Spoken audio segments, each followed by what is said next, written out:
নমস্কার বন্ধুরা, আজকে তৈরি করব নবাবী কাতলা। পুজোর স্পেশাল খাওয়া দাওয়ার মধ্যে কিন্তু এটা রাখতে পারেন। আজকের এই রেসিপিটা কিন্তু দারুণ খেতে হয়। সপ্তমী কিংবা নবমীর দিন মাছের মধ্যে এই পদটি কিন্তু অবশ্যই রাখবেন। খেতে ভীষণ ভালো হয়, সুস্বাদু হয়। প্রথমে আমি নিয়েছি কাতলা মাছের পেটি, গাদা পেটি যে কোনো পিস দিয়ে আপনারা করতে পারেন।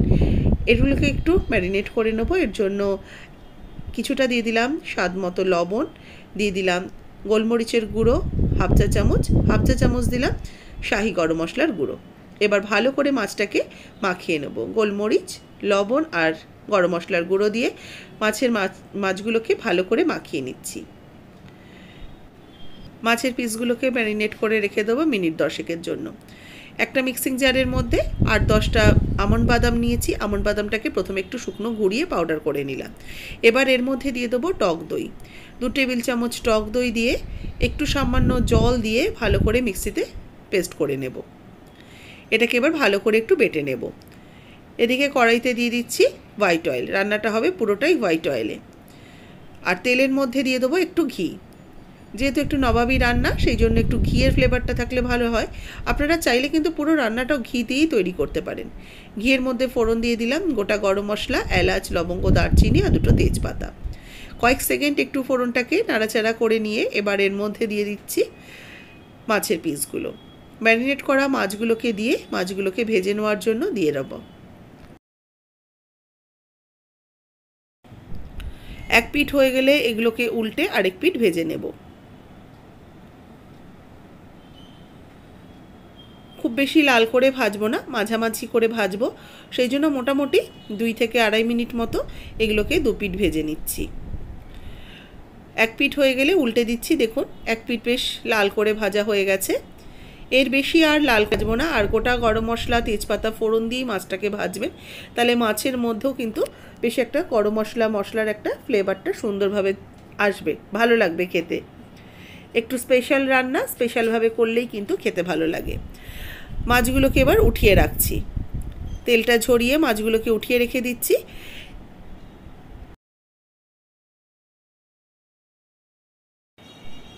এবার এই তেলের মধ্যেই দিয়ে দেবো আরও একটু ঘি। আরও 1 চামচের মতো ঘি দিলাম। এবার দিয়ে দিচ্ছি বাটা পেঁয়াজ বাটা। এখানে একটা মিডিয়াম সাইজের পেঁয়াজকে বেটে নিয়েছি, সেটা অ্যাড করে দিলাম। এর সাথে দেবো আদা, রসুন আর কাঁচা লঙ্কা বাটা। আঁচ কম রেখে আস্তে আস্তে এগুলোকে কষাতে থাকবো।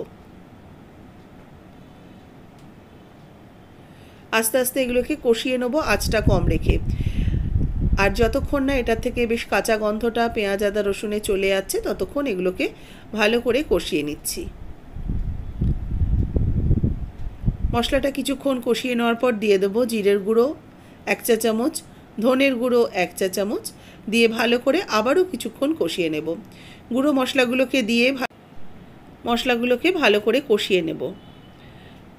মশলা থেকে আস্তে আস্তে দেখবেন তেল ছাড়তে শুরু করেছে। দেখুন আস্তে আস্তে মশলা থেকে কিন্তু তেলটা ছাড়তে শুরু করেছে।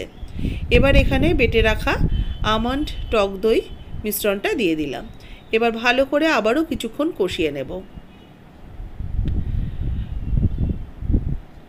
আস্তে আঁচে এগুলোকে রান্না করতে হবে, তলার থেকে যেন ধরে না।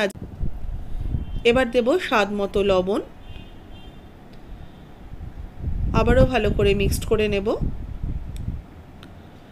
আস্তে আস্তে দেখবেন তেলটা ছাড়তে শুরু করেছে, ওপরে তেলটা ভেসে উঠেছে। দেখুন বুঝতেই পারছেন রান্নার কালারটা চেঞ্জ হচ্ছে, মানে আস্তে আস্তে রান্নার তেলটা ভাসতে শুরু করেছে। এবার এই ভেজে রাখা পিসগুলোকে অ্যাড করে দিচ্ছি। আজকে কাতলা মাছ দিয়ে করছি, এইভাবে আপনারা ভেটকি বা রুই মাছ দিয়েও করতে পারেন। যে কোনো পিস দিয়ে কিন্তু রান্নাগুলো করলে ভালো হয়। শুধু যে পেটি দিয়ে করলে হবে তা নয়, আপনি পেটি, গাদা সব মিশিয়ে এটা করতে পারেন। এবার মাছগুলোকে একটু উল্টে পাল্টে এপিট ওপিট করে নেব। মাছটা আস্তে আস্তে এই মশলার মধ্যে একটু কষাতে থাকবো। এবার একটু উষ্ণ গরম দুধ নিয়েছি, তাতে একটু দিয়ে দিচ্ছি জাফরানটা একটু উষ্ণ গরম দুধের মধ্যে মিনিট 5 একটু ভিজিয়ে রেখে দেবো। ভালো করে একটু মিশিয়ে দিয়ে এটাকে একটু মিনিট 5 ভিজিয়ে রাখবো, যাতে জাফরানটা কিন্তু সুন্দর একটা কালার আর ফ্লেভার ছাড়তে শুরু করবে। এটা এদিকে একটু ভেজানো থাক। এদিকে দেখুন মাছটা যখন কষানো হয়ে এসছে তখন একটু জল দিয়ে দেবো। যাতে তলার থেকে ধরে না যায় অল্প একটু জল দিয়ে মাছটাকে এবার ফুটতে দেবো, কারণ মাছটাকেও সেদ্ধ হতে একটু সময় দিতে হবে। একটু ঢাকা দিয়ে মাছটাকে মিনিট 5 আস্তে আঁচে ফুটিয়ে নেব, যাতে আস্তে আস্তে এটা কিন্তু সুন্দরভাবে গ্রেভিটাও ঘন হয়ে যায়, মাছটাও সেদ্ধ হয়ে যায়। 5 মিনিট পর ঢাকাটা খুলে নিয়েছি। এবার দেখুন গ্রেভিটা অনেক গাঢ় হয়ে এসছে। মাছগুলোকে আবারও একটু উল্টে দিয়ে আবারও একটু ঢাকা চাপা দিয়ে আস্তে আঁচে রান্না হতে দেব। গ্রেভি কিন্তু অনেকটাই শুকিয়ে গাঢ় হয়ে গেছে, আর তেলটাও দেখুন আস্তে আস্তে ভেসে উঠেছে। এবার এই যে ভিজিয়ে রাখা জাফরানটা, দুধটা একসাথে দিয়ে দেবো। এতে খুব সুন্দর একটা হালকা কালার আসবে, আর জাফরানের যে ফ্লেভারটা সেটাও এর মধ্যে অ্যাড হয়ে যাবে। তবে এই জাফরান আর দুধটা দিয়ে খুব বেশিক্ষণ ফোটাবো না, হালকা আঁচে একটু ফুটিয়ে নেব। এবার একটু ঢাকা দিয়ে রেখে দিলাম, আঁচ কমিয়ে ঢাকা দিয়ে রেখে দিয়েছিলাম। আস্তে আস্তে কিন্তু জাফরানের দুধটাও বেশ গ্রেভির সাথে ভালো করে মিশে গেছে। এবার গ্যাসের ফ্লেম অফ করে দিয়ে কিছুক্ষণ ঢাকা দিয়ে রেখে নামিয়ে সার্ভ করে নেব। তৈরি হয়ে গেছে জাফরানি কাতলা। অবশ্যই বাড়িতে তৈরি করবেন। আজকের রেসিপি কেমন লাগলো জানাবেন। পুজো স্পেশাল দিনগুলো স্পেশাল রান্নার সাথে তৈরি পুজোর দিনের খাওয়া দাওয়াগুলোকে আরও স্পেশাল করে তুলুন। রেসিপি কেমন লাগলো অবশ্যই জানাবেন। ভালো লাগলে লাইক শেয়ার, নতুন বন্ধু হলে এখনও সাবস্ক্রাইব করেননি অনুরোধ করছি সাবস্ক্রাইব করে নেওয়ার।